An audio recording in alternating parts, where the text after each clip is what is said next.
ahead and call this meeting of the Fergus Falls Port Authority to order. The agenda is as follows. Number 1, approval of the meeting minutes from August 16th, 2021, and then our special meeting on August 30th, 2021.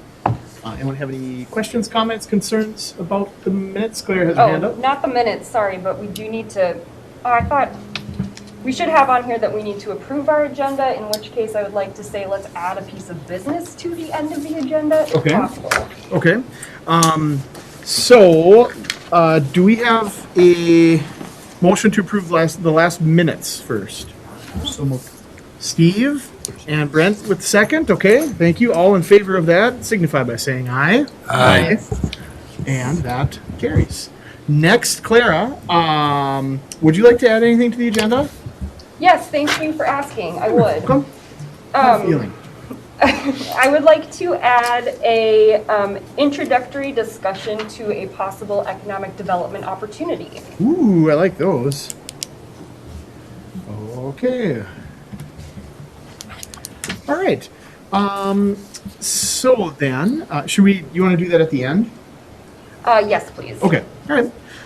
Okay, then we are going to turn it over to none other than the man, the legend, Bill Sunmore.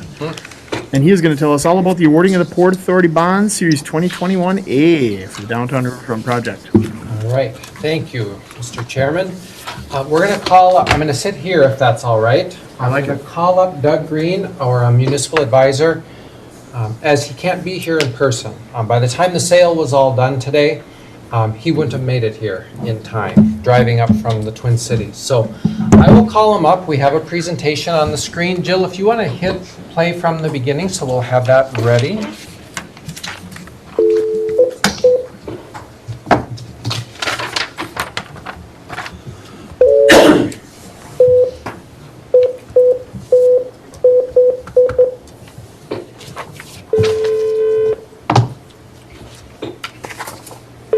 Sounds European.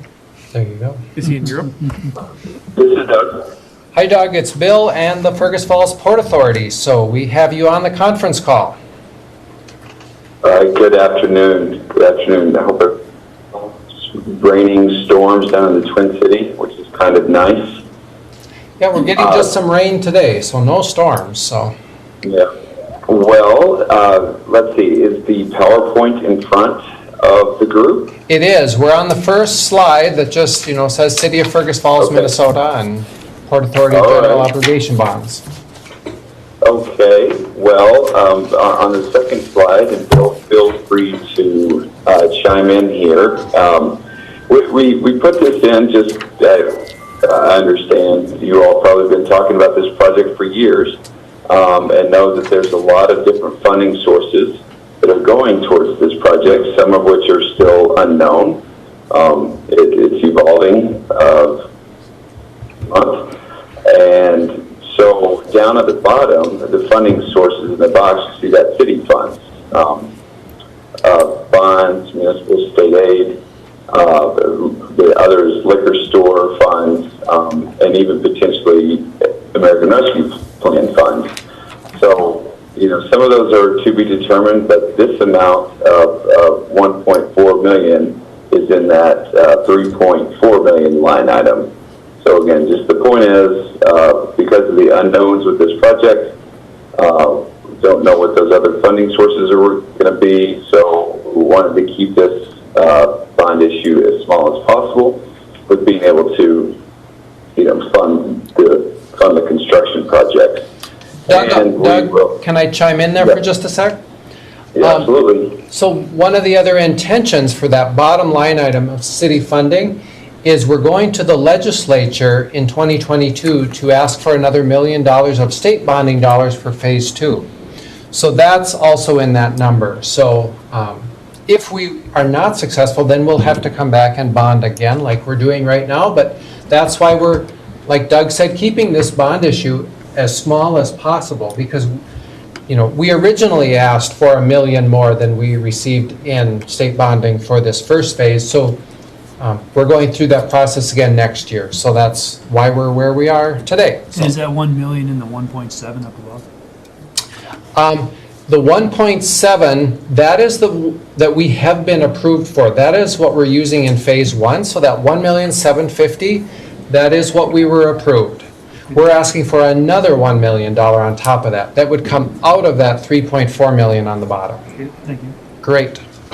Okay, go ahead, Doug. All right, so the next slide, we did take a competitive bids this morning at 10 a.m. and only received 2 bids, which is a little lower than normal, but it was not unexpected, just because it was a smaller par amount, a smaller offering of 1.4 million, and it went out 15-year repayment. I mean, if we had something like that at 10, 15, 20, 30 million dollars over 5 to 10 years, you know, we would get up there in the 5 to 10 bidders. But nonetheless, we received 2 very good bids from local firms. Northland Securities was the low bid at 1.36, and then Robert W. Baird out of Milwaukee with a, you know, they both have a very big Midwest and really national presence to some degree. So we award off the true interest cost, which takes into account the coupons and yields and the fees that they pay themselves, called the underwriter's discount. And again, they're just 2 very good, aggressive bids that really reflect the market. So the board could be assured that these are fair market bids. So on the next slide, you may have noticed that we went out to bid for $1,465,000. And we don't know, we know we're likely going to get a premium, but with this small par amount, you know, not very big, and it was just smart. It was a very small premium that we got. What we do, so they pay a little bit more than 100% of what we're asking for. We take that additional amount and put it in the construction fund and reduce the amount that we need to borrow. Looking at the cost of issuance and the underwriter's discount, underwriter's fee, it came in very similar to what we expected. The interest rate was about 18 basis points. We were estimating about 1.58, came in at 1.36, and so that reduces the average annual debt service just a little bit to $108,000 per year. And then on the next slide, with each bond issuance, potential buyers do want an updated credit rating. Even if we had a credit rating 6 months ago, they would want an updated credit rating. The city's current credit rating is AA3, which you can see is considered very high credit, with a very high likelihood of getting repaid. So that obviously, you know, that along with the general obligation pledge of the city and of the port, you know, resulted in those low interest rates. And then on the final slide, just a very high level review of what the Moody's credit rating said. Very strong financial position, annual budget performance that really reflects the healthy fund balance, both in the general fund and the strong cash position in the enterprise fund, the water, sewer, storm, and obviously the liquor store as well, which helps. Strong financial management, policies in place, good, excellent budget to actual results each year. Then gets into those things you don't have a lot of control over.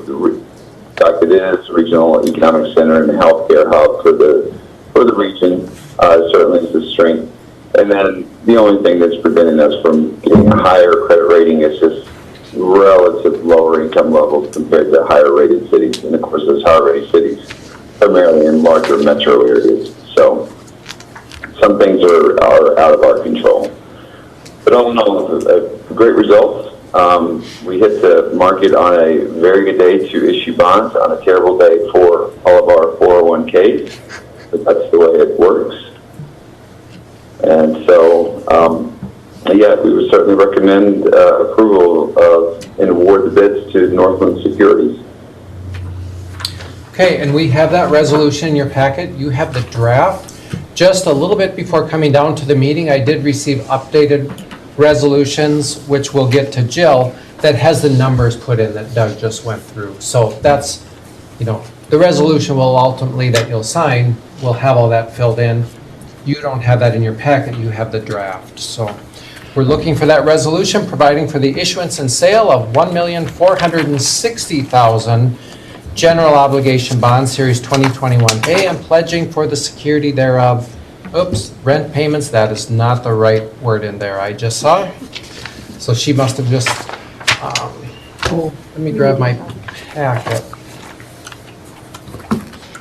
So Doug, we'll have to have Claudia do one. Right. That's a typo on her part, the rent payments, but it is Right. providing for the issuance and sale of $1,460,000. So that is different from what's in your packet.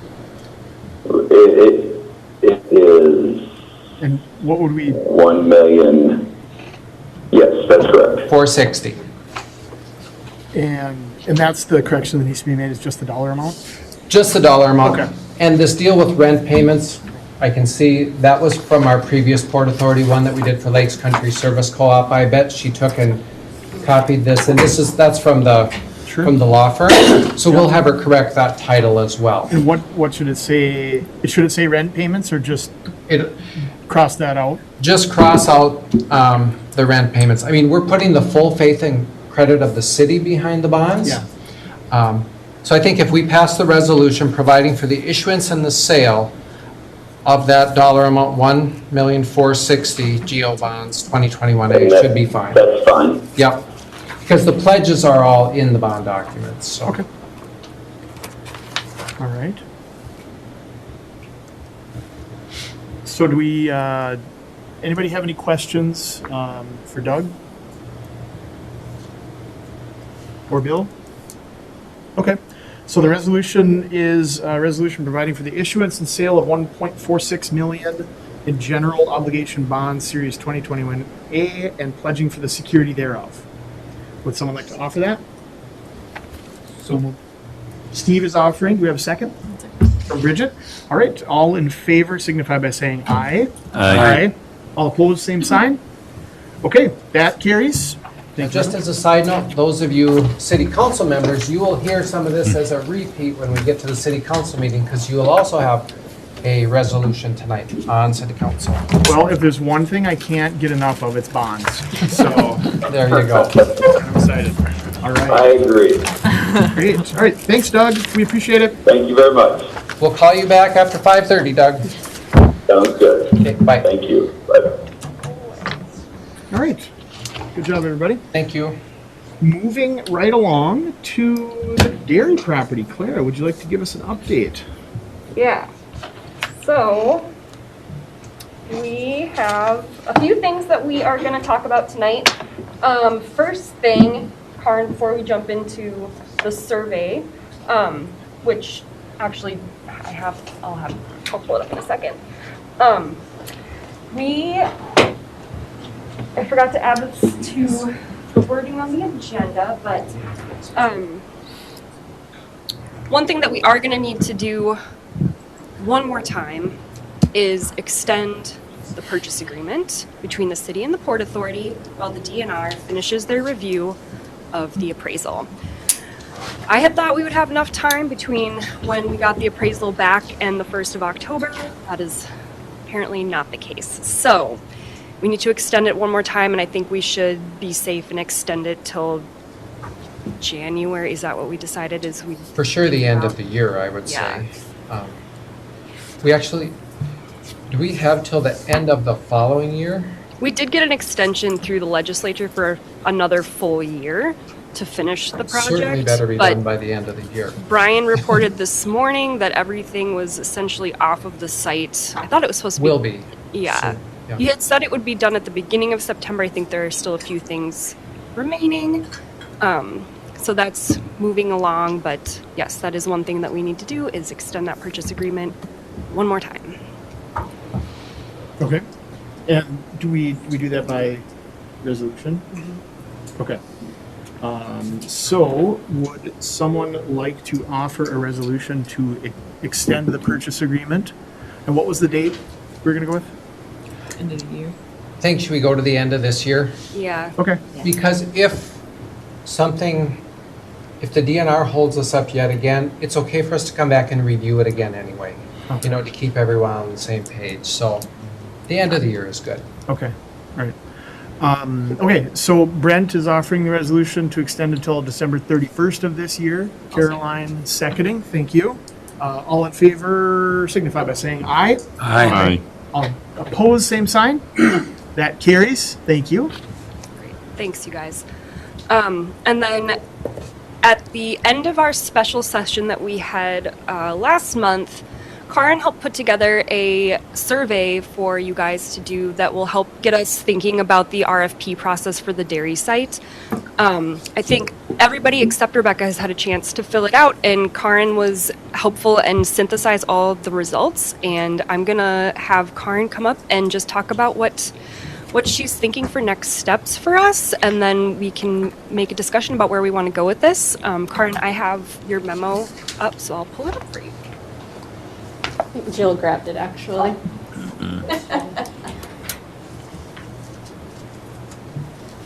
Thank you.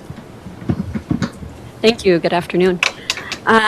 So I think just to hit the highlights with the survey, some of the takeaways that we had. Yep, just one more up there. Perfect. Yep. There seemed to be kind of an equal concern with members about both the uses of the site and what an eventual building or buildings on the site could look like. So I think that was one takeaway. The second takeaway is I know that we had a little bit of back and forth at a few meetings about the connection to the downtown and riverfront master plan, as well as a potential housing study, which is sort of in progress now. And the Port Authority results really reflected that public input to the downtown and riverfront master plan, in that it called for uses such as housing, a public green space, and public riverfront access with amenities. So I think that was something that was reflecting kind of the longer term thinking about that site. There was a little bit of a slight preference for a mixed use site, so whether that was mixed uses within the same building or just within the site as a whole. However, you might recall that there was one particular question that was just about commercial uses, and respondents to the commercial uses, were a little bit more lukewarm, or, just wanting to, to move intentionally about those commercial uses. So that might be something to leave up to the developer about whether or not to include commercial uses in the site. With the housing specific questions, there was a little bit more of a variety in the responses. There was a little bit of a slight preference for multiple family housing types, so apartments or condos. And there was a slight preference for housing that was different tenure, so some people would own their residence and some people would rent. And most responses were neutral about whether or not there should be needs-specific housing, so things like affordable or senior. And then overall, there was definitely a slight preference for an RFP that's a little bit more open for developers to respond to the needs of the community, as opposed to being overly prescriptive, like saying how many units should be provided or what types of units those should be. So overall, for sort of crafting the RFP, some suggestions for consideration would be that the RFP could state that the design is an important component of evaluating the proposal. Additional public space in addition to the LC-CMR parcel is of interest. And that the Port Authority doesn't seem opposed to mixed use and incorporating commercial space, but it would be up to the developer to decide whether or not that's something that's feasible. Along the same lines, the RFP could indicate that the proposals with that mixture of rental and home ownership is maybe a little bit of an interest, if the Port Authority maybe has a little bit more consensus about that. And I know that some people mentioned the housing study that's going on, and we would also recommend, that was a big component of contributing to that housing study, and doing a little bit of a dive into the dairy site. That maybe instead of saying, meeting one specific need, that the developer should just specifically address, like what in the housing study their project is responding to. For next steps, there was also on the second page here, Jill, if you've got a second to scroll down. Oops, third page, sorry. One more, my bad. This was just a draft timeline that is definitely a work in progress, but at least for the next couple of steps would be staff bringing just an RFP outline based on today's discussion and any additional information and feedback that we receive, and bringing an outline for discussion at the October meeting. And bringing a draft for discussion to the November meeting, and working to sort of finalize that language, before the holidays at the end of the year, and issuing that RFP basically in January, thinking that there might be more responses if we wait until after the holidays, just with people being in and out of the office, but certainly open to any ideas or suggestions. With the goal of hopefully awarding an RFP sometime around mid-April, and then, allowing a developer to begin construction fall of 2022, if all goes well. So those are the summaries and takeaway and points for discussion based off of our survey. And we're also going to, excuse my frog in my throat today, distribute the survey to the Planning Commission next week. They meet on September 27th, and we'll also, I think we're looking to get some of the council members who are not on the Port Authority as well. So still a little bit tentative, but this was sort of the initial response that we had. All right. Thank you, Karen. Yep. Does anyone have any questions on the survey results or the timeline? Would it be possible to get a copy of it? Because it's tough to read from here for old people. Oh, yes. Sure, yeah. Okay, yeah. I can send you a copy. Okay. Thank you. Yeah, yep, that would be great. Okay, well, Quick question. yeah. Can you remind me when that housing study is supposed to be done, or is it? Good question. That is a good question. It's going right now. I don't know what their end date is, but Okay. I think they're only a few months out. So it's gonna potentially line up almost perfectly. I would hope that it would line up. They're doing the dairy site concurrently, but sort of on its own. So I think they'll be doing it at the exact same time as everything else, but I'll double check on that. Okay. Thank you. Yeah. All right. Any other questions on that? Okay. All right. Thank you, Karen and Clara, for that. Then, Port Authority leased land discussion. Clara, would you like to bring us up to speed and facilitate that? Sure. So we started this discussion at our last meeting as well, when we were talking about land uses for the Port Authority owned land that still remains owned by the Port Authority. So the Norburn property, the stuff by the racetrack. And we need to just continue that conversation, because we're going to need to decide if we're going out for bids again to rent those parcels out. Fall is the time that we would probably need to be doing that, so that we can start signing leases for in December, January-ish. Or if we are going to be holding back on some of the land and performing infrastructure work, which is a conversation that we were having last time with the discussion of the extension of International Drive. So I don't have any further numbers on International Drive yet. They are still doing the soil borings and wetland delineation, so that's really gonna give us a lot of direction, I think, those answers that are going to come from that geographical study, because then we can start talking more specifically about where a road could be and really finalizing those costs. But we do need to decide if we're going to go out for bids for renting the properties out. So what are our thoughts? How do we want to proceed? You mentioned the soil borings. Where are we at on those? Have they given us a date when they're going to be done? If they've given a date, they've given it to the engineering department, and they have not sent that date to me. Okay. Can you find out and let them know we'd like to get that going sooner rather than later? Because I think that information will be really helpful for whatever we decide to do.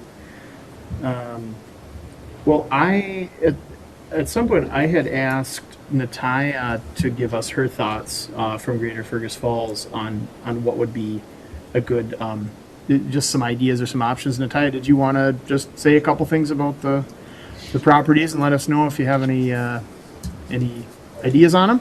Sure, I think I sent you the local manufacturing impacts, maybe, just to put up. So, hello, thank you.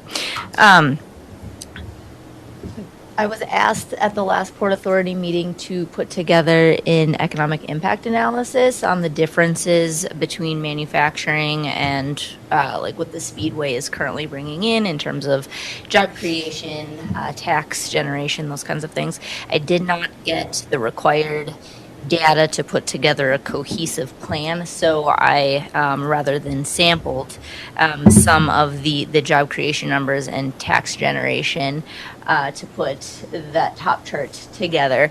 So, just generally speaking, manufacturing obviously has much higher impact. In terms of job creation, from a sample of 4 manufacturers located in the industrial park currently, they're looking at about 400 jobs versus 5 that are projected from the Speedway currently. And then in terms of tax generation, those 4 manufacturers pay about $252,000 in property taxes versus $11,000 from the Speedway currently. That's not to say that the Speedway does not have value. They bring in a lot of tourism dollars, of course. So I would just, ask you to consider what the highest and best use of that particular land is. Over the last month, we have received at least 5 inquiries from manufacturers from across the state that are looking to either expand or relocate, really interested in Fergus Falls. But the issue, it always comes back to us not having turnkey property or shovel-ready sites. So I think that in this period of growth that we're experiencing right now, it would be in our best interest just to consider investing in that industrial land. I do think it's possible. If you look at on the bottom too, that's just a chart that shows the growth over the last 10-year data set that we have available of the manufacturing output statewide. So you can see that growth is pretty significant. So I think that it is smart of us to invest in order to attract some of those new industries here. I do think that it's a feasible option to offer, a portion of that land. It's over 80 acres over there combined with those 2 parcels up there. I think it's well within reason that we could, work out a deal so that the Speedway can have land for their expansion, but then also offer that land with that extension of international drive to accommodate 1, potentially 2 really interested manufacturers. That would create several jobs and potentially retain nearly 200, depending on who that local employer would be that would locate there. So I think just in general terms, we could look at both options, but I just don't think it's highest and best use for the Speedway to purchase the entire 60-acre parcel. Yeah. Well, thank you very much for that. Anybody have any questions for Natalia or Clara? Any ideas on the matter?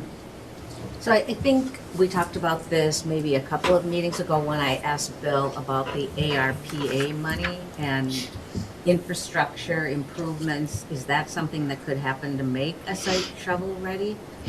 Plumbing and, It would assist. That's one of the things we've looked at with our ARPA funds is using a portion of it for the International Drive area. I think, was it 4 or 450 I put on that list, I think? 450, which now with even more recent updates, it's maybe half of what we would need for water and sewer. So we'd still have to infuse more from water and sewer. And then, of course, then we have to look at the street infrastructure too. You know, the city typically has put in streets with where we bond for it because we have to physically pay the contractor to put them in. And then we have assessed a portion of that to benefiting lots.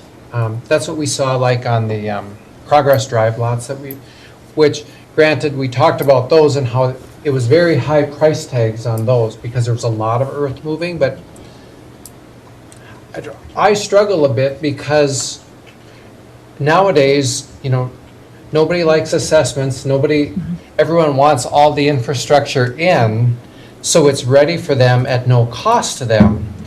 Well, when it's at no cost to them, then it is all cost to the taxpayer, so, and I'm your stingy finance director, you know, so that's good. Yeah, we appreciate that. yeah, but I also know the value of getting business here. We got to be smart that way. So it's finding that balance and what assessments will these developers stomach and legitimately so. They should put something in. I mean, nothing should be completely free all the time, but I would imagine that there are probably other communities that would offer incentives to those types of manufacturers, you know. So if we don't go out and get them, then the opportunity may not be there anymore. So,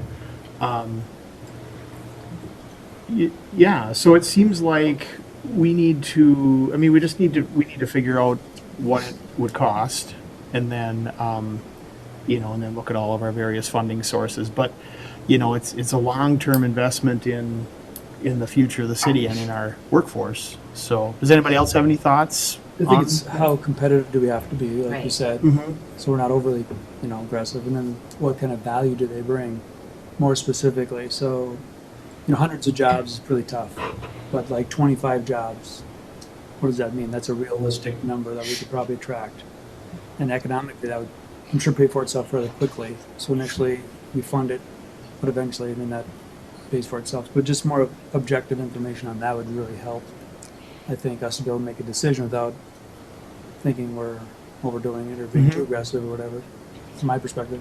You know, and when it comes to, you know, to quote unquote selling it to the public, it would be nice if we had like a case study of an example where we've done this in the past in town.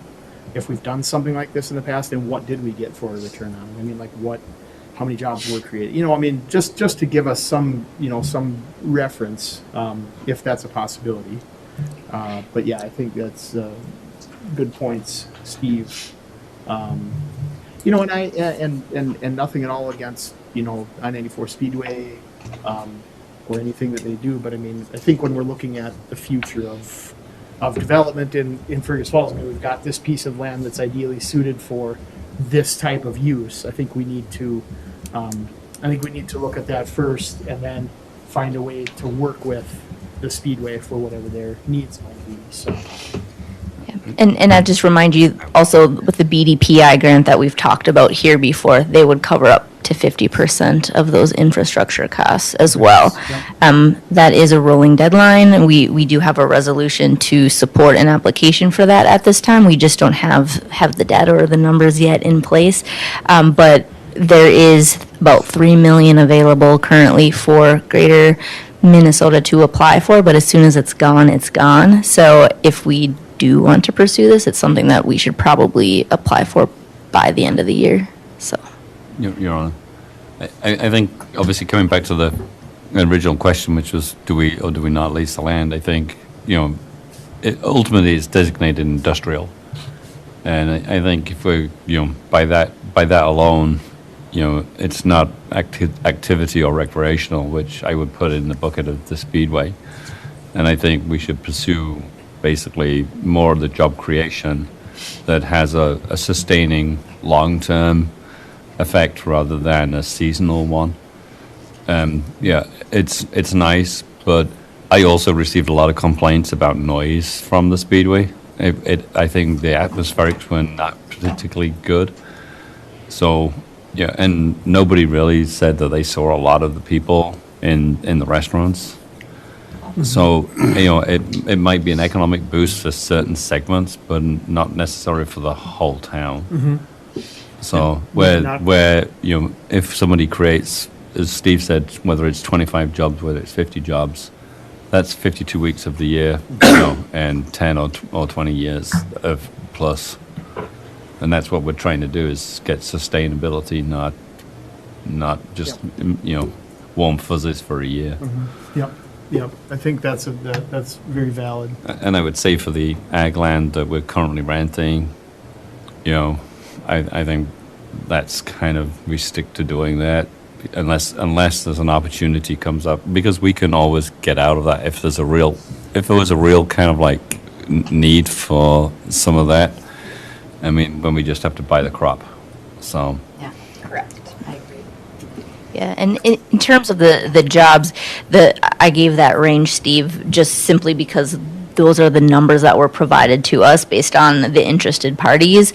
Retaining jobs could be close to that 200 number, but yes, in terms of real or new job creation, probably 25, 50. But again, that's going to depend on how you determine to break up that land. Are you going to break it into 2 or 3 parcels for different manufacturers, or are we just looking at one? So, all things to be discussed. So the BDPI grant, if we want to pursue that, what does that process look like, and is that something that we could start working on? Because it seems like if we want to go forward with the project, we would definitely want that grant. What's a realistic timetable, and what do we need to get that done? Bill? Can I speak? Please. So I think for sure we need numbers on what would the project be, so that we can figure out how much of the grant could we apply for. And then I know with that grant, and Natalia, correct me if I'm wrong, but they want to know how are we going to match it, that we actually commit to matching it. Because it's one thing to say, we'll match it if we get it, but I think we better know going in that we say, yes, we will do this, because if we get a grant from them and if we decide later, no, just kidding, what's the chance of us getting another one? So we better know going in that, yes, we are committed and we will fund this, we will levy the appropriate dollars to, because I would see you have X project, part BDPI, part water, sewer, stormwater funds potentially, and then there's always that bonding levy portion as well. So those I think would be the legs of it. Certainly, no one can argue that getting a 50% grant, I mean, that's great. We just have to commit to the whole thing then if we do that. So I think first one is getting the numbers, so we even know what ballpark we're talking in. It's all for infrastructure, correct? Yeah, nothing else? Okay, and when would we have to have the money expended? Did they say that? You have about 18 months from award. Expended within 18 months? Yep.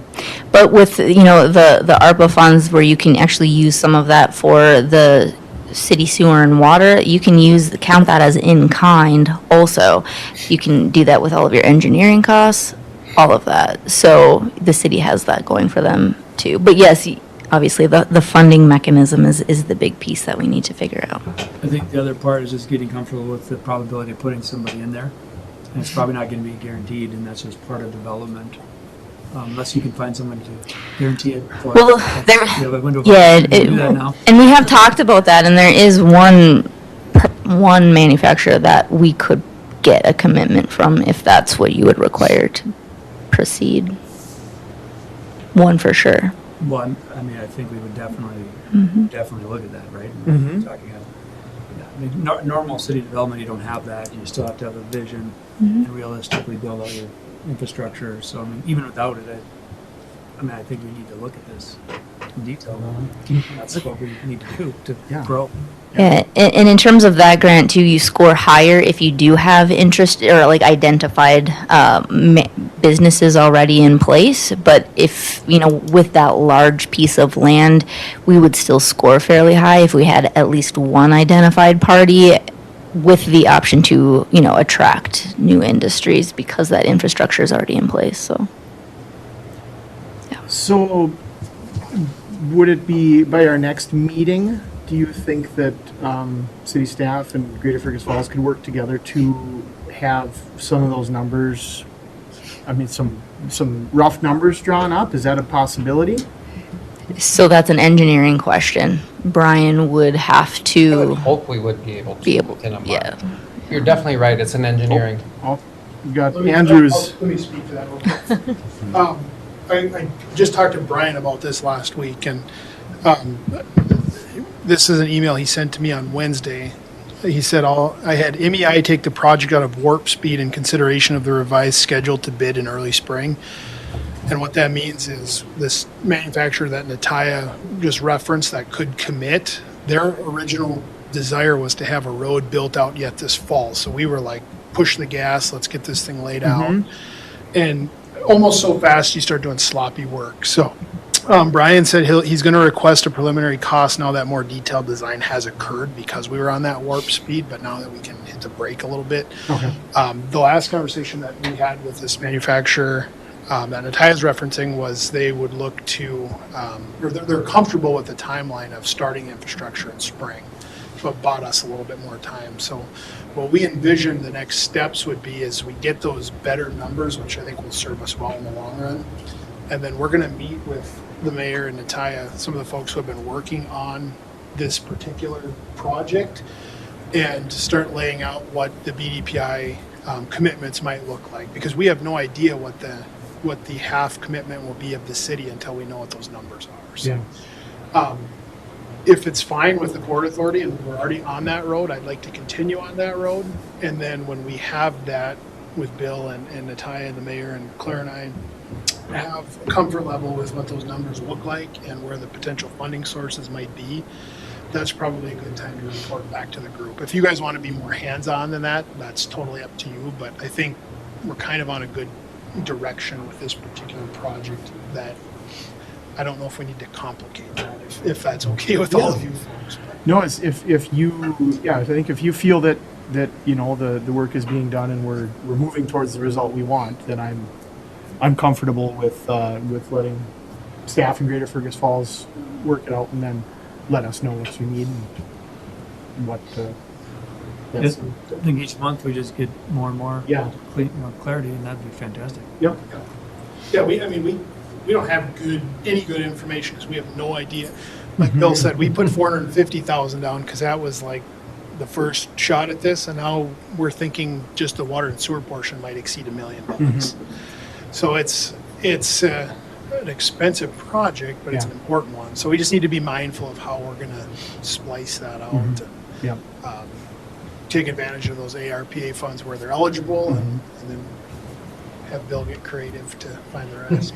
And then I think too, in the process of doing research, keep an eye on bolstering our case, so that we can say, we're making this large investment, but this is what we're projecting that we're going to get out of it. Get some solid numbers there to make it a little more palatable. So,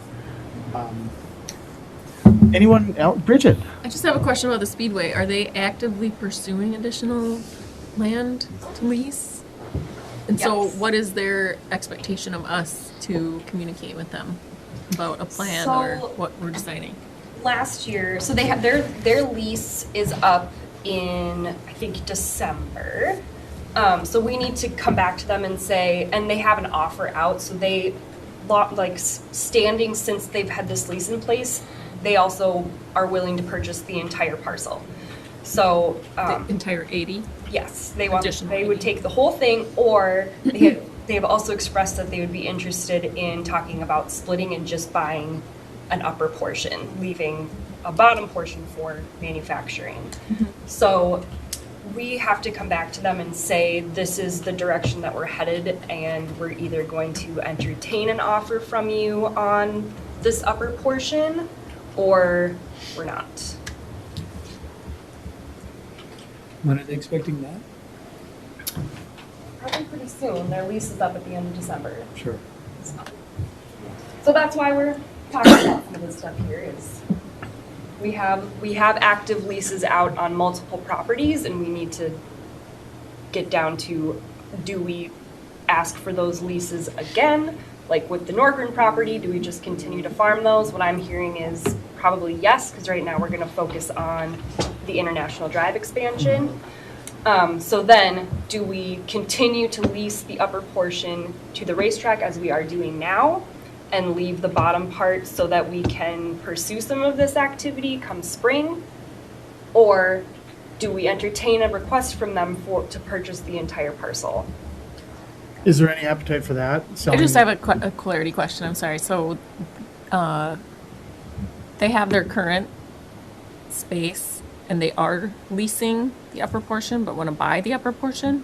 So No. they're currently leasing the entire portion, and what they did earlier was that they were subleasing the bottom part of it for farming, and then the farmer was out in time for the Wizota race. So their I see. request all along has been to purchase the entire parcel, but based on discussions that we had with them last year around the same time when we were thinking that there was another business that was potentially interested, they were open to the idea of the split, and they're Sure. still open to that. So the port needs to decide whether we are in agreement with the split. Does the split accommodate the potential manufacturer? Well, yeah, we could set a split to accommodate that. Okay. So, go ahead. I think, if I recall the plan, obviously, that there was there's a piece by the rail tracks, and then the road was going to go kind of north of that, and then there was kind of like theoretically potentially 2 lots above that, and then kind of the quote campground.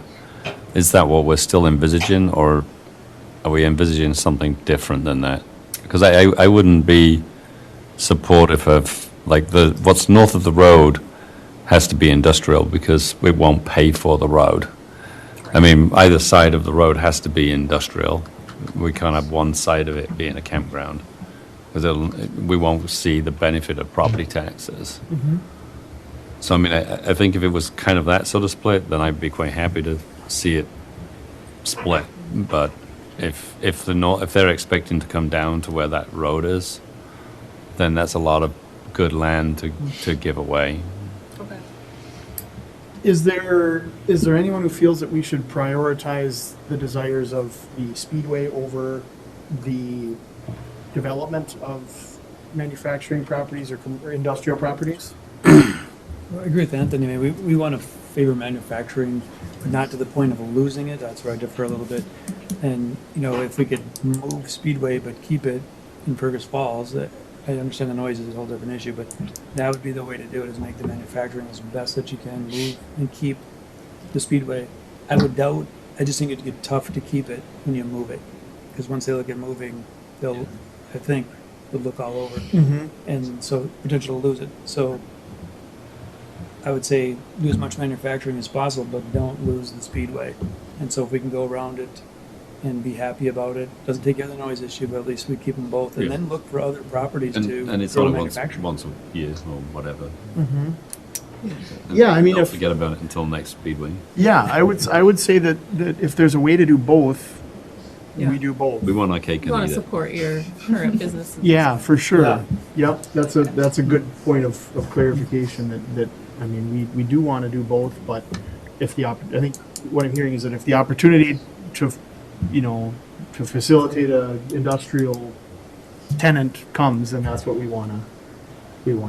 That's fine. Brent, you had something? Now, if they're willing to just take the upper portion, I mean, right now they're leasing the whole thing. I mean, just for this next year, can we just lease them the upper portion The road was going to go instead of just leasing the whole thing? 2 lots here. So And then this way here, I mean, like I said, we don't want to alienate them. I mean, we don't want them going anywhere, but then again, you know, they're willing to compromise, you know, so we have the lower part for industrial use.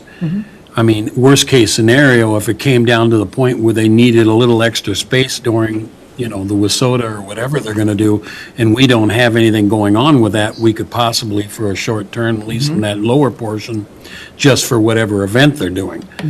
You know, but this way here, they're getting a portion that may be all they get in the future. And then this way here, we compromise and we can do both things at the same time. I guess if they're looking at the camping, it'd be nice to have more specificity on it, if there's some way for the next month, you know, to make these decisions, like what's our plan, here's what it looks like on the map.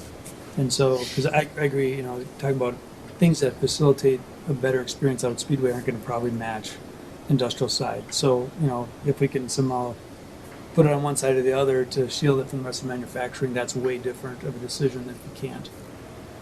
So, just the view of a map and what these options are would really help. Yeah.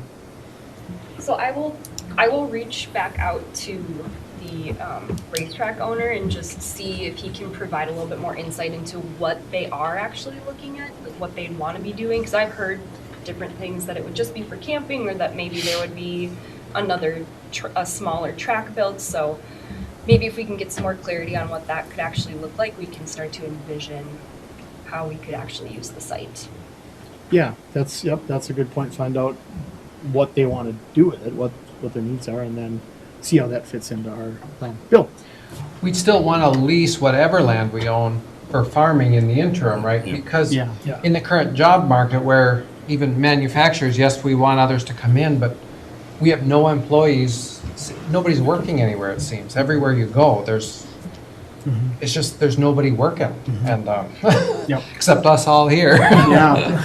But Yeah. Okay. Yeah, I don't think we want to, you know, shut down the lease or operations Okay. until we had a sure thing in hand. because otherwise, we'd have to maintain the weeds and whatnot, so at least by leasing it out, and Yep. we're getting money for that rent, and we're not having to be a port authority that has to take care of the land on top of that. Totally agree. The job question, what you're getting at, is circular and there's not an answer. Right. The way to fix it is get the job, and then the rest will fall into place. If you build all around it, you may or may not ever have a job. But I think if you get the manufacturers, the jobs are there, there'll be a kind of a movement, but you know, it'll take care of it, I think.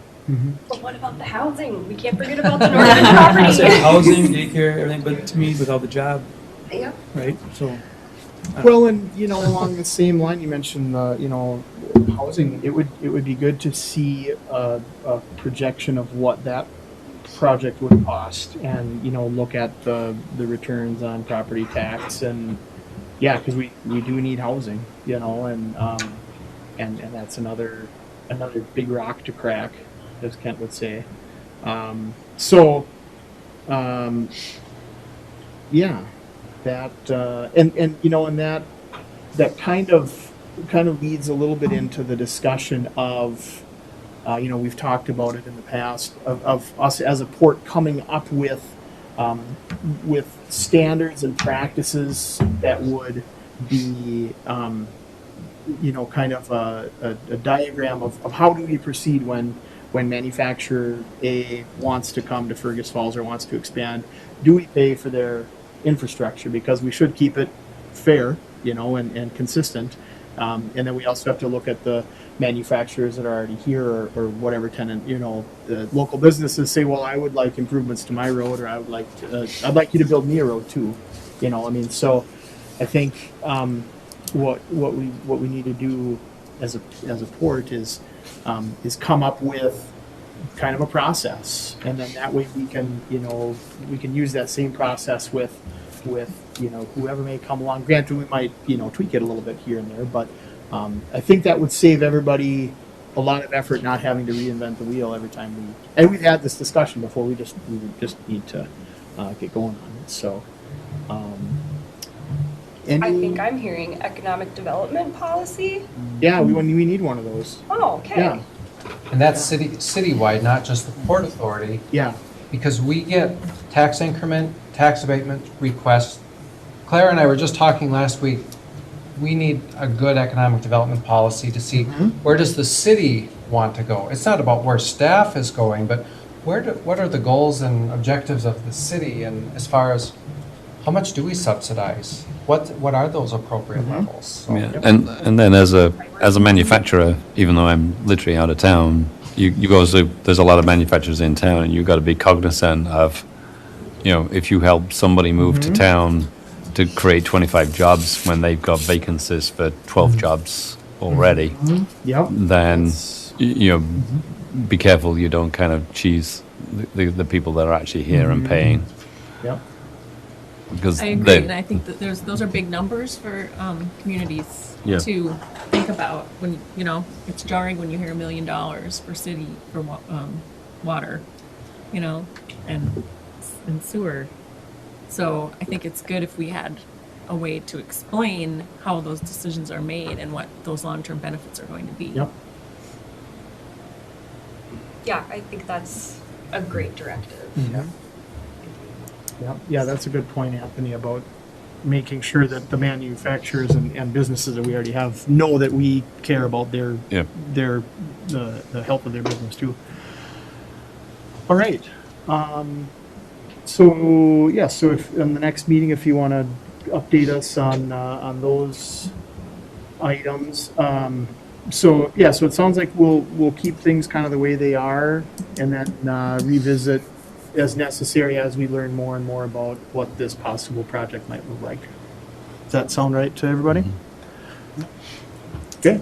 Thanks for the great questions. Yeah, good discussion. Thanks, everybody. I appreciate it. Then I don't have to talk as much. Next, then, if there's nothing else on that,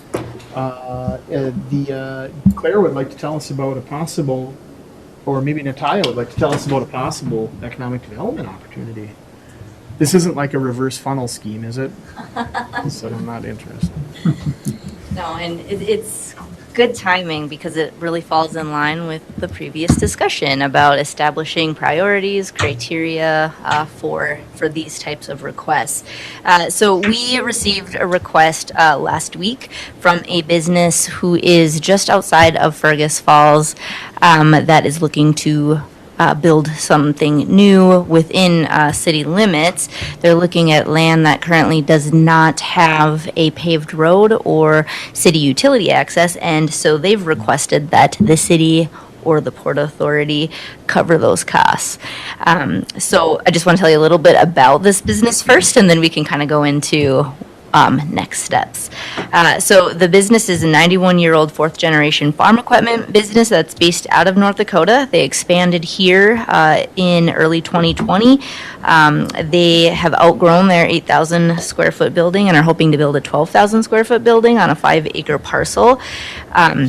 They currently have 4 employees with an annual revenue of about $4.5 million. The expansion would create an additional 2 high-paying jobs, averaging about $75,000, with anticipated revenue increase up to $500 million. The additional space, and in that particular location, in proximity to I-94, would allow them to add several new lines of construction equipment that would grow their customer base, increase revenue, and create even more jobs, which I know that's kind of a hot topic right now. They would like to be operational in this new facility by the end of 2022. So the land in question is about a 60-acre parcel. They're looking at about 5 acres. So that black square, and again, I'm not an engineer, this is not to scale, just trying to show you and give you an idea of where that's located. There is a shop currently in that area of that red square, so they would want the land closest to the interstate for visibility purposes. So the Western Avenue Road is currently paved, I think, all the way up to where Warren's is, so they would just be looking to have that western portion paved with utilities extended. So my question for you is, when we receive requests like this, because it seems like there are more and more of them every week, how do you want me to proceed? How do you want city staff to proceed? I think it would be, again, that just goes towards that conversation of creating processes, some procedures, and some criteria for how you go about that decision making. This is one of those projects, again, where other people took examples that have already happened in the city of Fergus Falls, that this business received a brand new road and they did not have to pay for it, so I would like the same opportunity. And we do, let them know that there are, there's job creation, there's tax generation requirements, those types of things, but we need to establish what those look like, I think, so that we know how to proceed. What business are all of these requests facing? Like, which business is it that got a road built for them? I'll chime in on that, but I won't answer your question because I don't know. But what makes me think, so this is like an implement dealer, right? This would be like RDO, further down the interstate. So to speak, they're both selling tractors, right? Okay, as you were talking, it reminded me when we did a project up by RDO,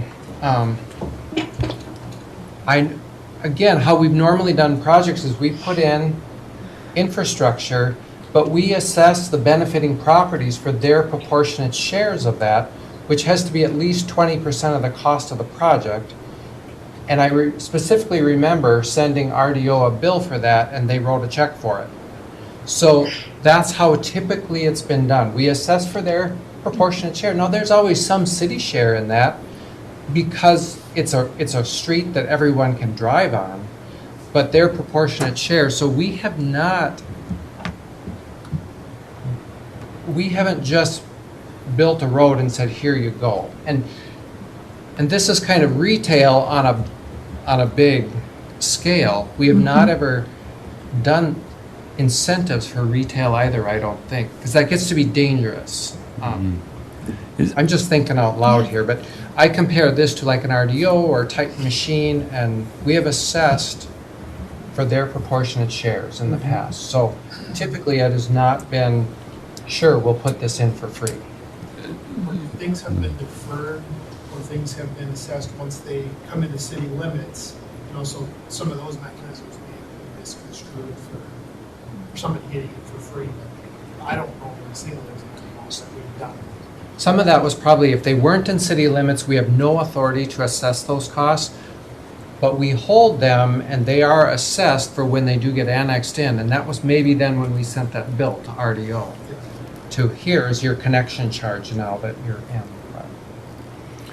So is the 5 acres the red square? I mean, Again, not to scale, but it would be in that vicinity, closer to I-94. That's where they're looking to build. so it just seemed like it's an odd place, sort of like to be illogical. Yeah, and we've been working with this particular business for about a year, trying to identify a new location for them. So we've looked at both existing properties, developable sites, both for lease and purchase, and this is the one that suits their needs the best because of the visibility with I-94 and closer access to, just the interstate, and there's already other, commercial. The zoning is appropriate over there already as well, so that's what they're looking at. So when we get requests like this, I'd just like some guidance on what you as a port are looking for in terms of.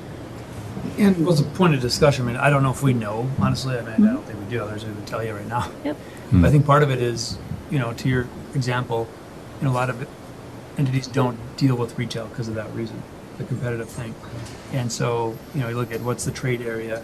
If it's internal or close, definitely wouldn't do it. If it's external, it's a little hairier because there are benefits for it. But, we could have as a policy, we just don't do that and take the risk we lose the business. They get a good benefit out of everything else related to Fergus, including a new road, and I would think it'd still pencil out unless their market is such they can go any place, and I guess we have to take that risk. So I guess I get it from the retail perspective. If the exact same situation, but as a manufacturer, and all sales were coming from outside the area and they're not competing directly, what would be the perspective? My perspective is we'd fund it as much as we needed to get it here within reason. What are they competing against? We wouldn't give away everything. We'd have to say, what are they competing against? Which we probably don't know that. So I guess I'm wondering what everybody else's thoughts are. If this were a manufacturer, what would be the thought? So I had a question earlier, and you started to address it when you talked about proportionate share. Because Bill, as you mentioned, nothing's free, right? So how typical is it in other communities, and Steve, you probably know this answer, that manufacturers expect to pay some of the assessment fees? Does that, I mean, other cities don't give everything away, or do they? I don't know.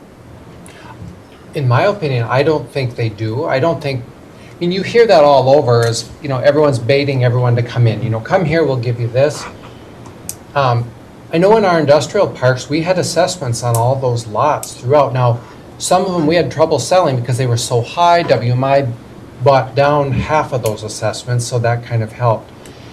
Of course, we use TIF a lot for manufacturers in our industrial parks too. That was used a lot, but they still had the assessments for this, so Yeah, not giving you good answers, but I don't know either, but that was my question originally, is what is the competitiveness? Yeah. What do we have to have? I mean, I think that this came up about a year ago in this group. I think we need to understand that better so we can make these types of decisions. And then we delineate between is it manufacturing, is it not, what's our policy, and then they'll know where to go, is my gut. see, and we work with Tom Denaway, as you've seen him online for our TIF presentations, you know, because he works in development. You know, I often tell people this is not my forte. Bill, I think everything is your forte. No, it's not. Well, I do think, though, it kind of goes back to Bill's point about just run the numbers and what's the formula for a business that's not in town, that we're not getting any taxes for. Well, what is the potential then, tax base versus what you can afford and stay in good standing with your bonding, in order to give some of those benefits. You know, we don't have that right now, and maybe that's something that manufacturer can share. Well, this is not manufacturing, I guess. Or, I'm sorry, But the yeah, retail. but yeah, I mean, I'm sure they'd be happy to provide any additional detail so that we could, run those numbers. I mean, what they're looking to build, we could easily find from the county and get some estimated, tax. and obviously, Fergus is a good market for them, otherwise they wouldn't be interested in expanding. So Yep. they want to be here to a certain extent. Yep. And, and Steve raised a really good point of, looking at the businesses we already have, because we don't want to give a new business a whole bunch of money to bring in a competitor for someone who's been paying taxes for, that's not necessarily the right thing to do. So that's another aspect that we would need to look at. But So as a port, what are the next steps that we need to take to create this economic development policies? Or, I mean, what NETI is looking for right now are some guiding principles, I think, from us. I think we need to really focus on that. Just, it's not of interest, is this port land? No. I mean, is this or is this a city road? private, It's privately owned. Right, so this isn't, I mean, why does this fall to port as opposed to not the city? Because if it's not our land, isn't it city jurisdiction as opposed to port? We don't own the land, we don't own the road. we could, Just, I mean, let's say the tenant, let's say they buy the land and then we could build the road. I mean, that's something we could do. I'm not committing us to that by any means, but I think you'd have the legal authority to do that and then turn Yeah. the road over to the city is what you would do. yeah. But Yeah. Do you So need that's- this tonight? No, no, this is just to start a discussion. Sorry. Some of this stuff comes up. No. Just looking to consider priorities and the criteria for future land development and use, but using this as an example because we're, again, seeing quite a few of these requests lately, so. And it really illustrates the need for for policies and procedures. So, But they do have a timeline, don't they? I mean, Well, they said- they do. They'd like to purchase the land by the end of the year. They will not commit unless they have an answer about this funding mechanism. I mean, I'm sure anything can be negotiated, or, that they're open to negotiating as well, but, we need to Just check bringing whether it the up to- road is, I mean, if this is going to be farm equipment, you're going to have semis going up there, you're going to have obviously tractors. Is the road that, is currently there, is it to the weight limit of semis? what was it, Ditch Witch retailer Yeah. right there that probably gets Yeah. fair share of traffic. Isn't there still, right? In Ditch Witch out there? Well, it's on Western, it's not on Warens.